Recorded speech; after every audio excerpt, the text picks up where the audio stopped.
रूस और यूक्रेन युद्ध में नया मोड़ आ गया है। ज़ेलेंस्की की सेना ने रूस पर स्टॉर्म शैडो मिसाइल से हमला किया है। इस हमले में रूस का एक बड़ा जनरल मारा गया है, तो वहीं कुर्स्क में रूस की ओर से लड़ रहे नॉर्थ कोरिया के 500 सैनिकों के भी मारे जाने की खबर है।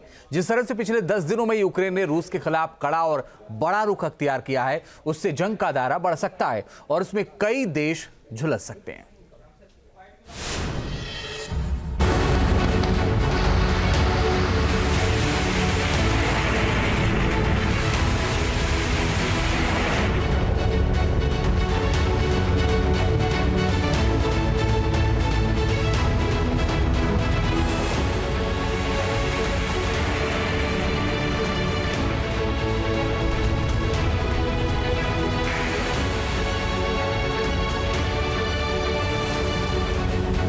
यूक्रेन ने पहले दागी अमेरिका की ATACMS मिसाइल।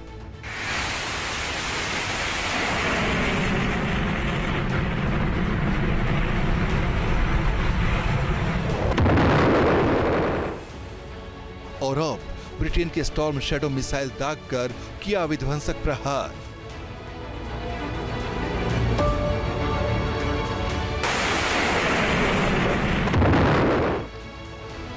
करीब 10 दिन पहले जब यूक्रेन ने अमेरिका की ATACMS रूस पर दागी थी तो पूरी दुनिया दंग रह गई थी। पुतिन का खून खौल गया।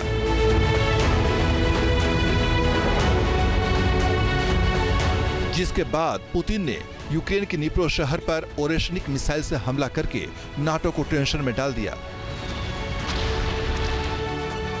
अमेरिका को परेशान कर दिया, साथ ही ज़ेलेंस्की को बैकफुट पर ला दिया था। लेकिन अब एक बार फिर से ज़ेलेंस्की ने रूस के खिलाफ ब्रिटेन की मिसाइल से विध्वंसक प्रहार किया है।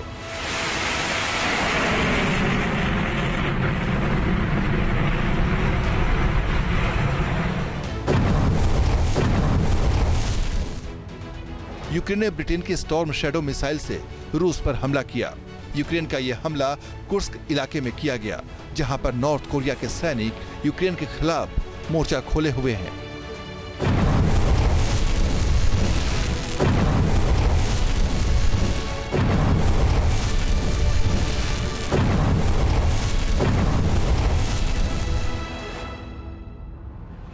यूक्रेन की ओर से दावा किया गया है कि स्टॉर्म शैडो मिसाइल के हमले में रूस का एक टॉप जनरल मारा गया है। जान गंवाने वाले रूसी जनरल का नाम लेफ्टिनेंट जनरल वालेरी सोलोडचुक है।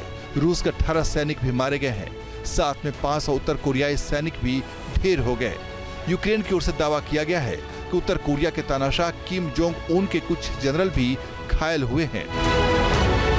स्टॉर्म शैडो बेहद ही विनाशकारी मिसाइल है। ये मिसाइल 250 किलोमीटर तक अपने दुश्मनों को तलाश कर मारती है।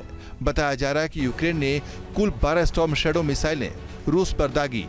यूक्रेन ने लड़ाकू विमान से स्टॉर्म शैडो मिसाइल रूस पर दागी थी। स्टॉर्म शैडो मिसाइल आवाज की रफ्तार के करीब उड़ती है। ये जमीन को छूते हुए नीचे गिरती है और अपने हाई विस्फोटक वॉरहेड से विध्वंसक तबाही मचाती है। जहां ये मिसाइल गिरती है उस इलाके का सर्वनाश तय है।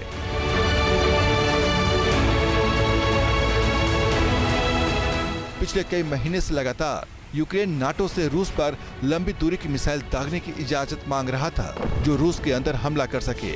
और जब उसे अमेरिका ने परमिशन दी तो उसने रूस पर हमला भी शुरू कर दिया। और यही वजह है कि जानकार बता रहे हैं कि रूस और यूक्रेन का युद्ध अब और भी विध्वंसक हो सकता है और इसकी तपिश में कई और देश झुलस सकते हैं।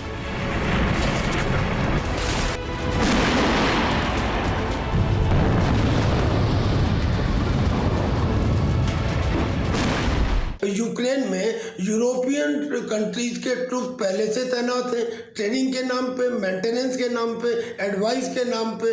और अब अमेरिका की अटैक MS मिसाइल जिसका रेंज 300 किलोमीटर और तो और यूनाइटेड किंगडम की स्टॉर्म शैडो मिसाइल जिसका रेंज 500 किलोमीटर से कुर्स्क में अटैक किया गया। 500 नॉर्थ कोरियन सैनिकों की जानकारी के मुताबिक मौत हो गई। यानी कि रूस और यूक्रेन के दायरा अब स्पाइरली रेशो के अंदर बढ़ रहा है। रूस यूक्रेन जंग, ज़ेलेंस्की को यूरोपीय सैनिकों का संग। रूस और यूक्रेन का युद्ध जब से चल रहा है तभी लगातार रूस के खिलाफ नाटो के सैनिकों के उतारने की बात कही जा रही है। जर्मनी और फ्रांस जैसे देश तो इसकी पैरवी भी कर चुके हैं, लेकिन काफी दिनों तक बात चलती रही, लेकिन बात नहीं बनी।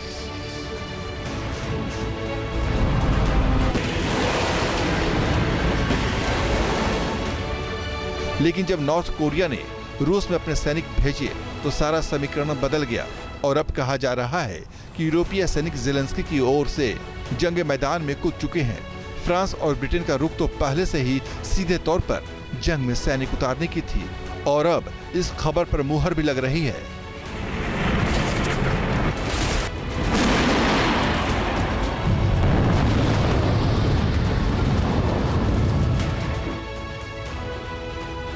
रूस की ओर से दावा किया गया है कि उसकी सेना ने कुर्स्क के क्षेत्र में यूक्रेन की ओर से लड़ रहे एक ब्रिटिश नागरिक को पकड़ा है।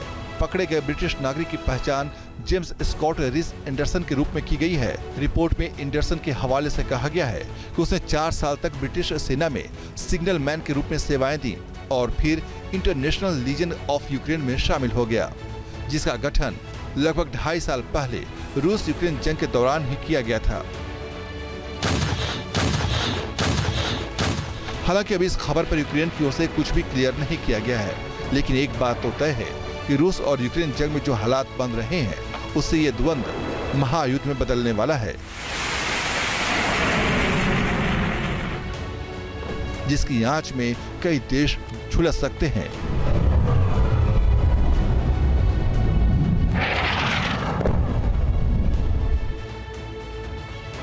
Team news nation.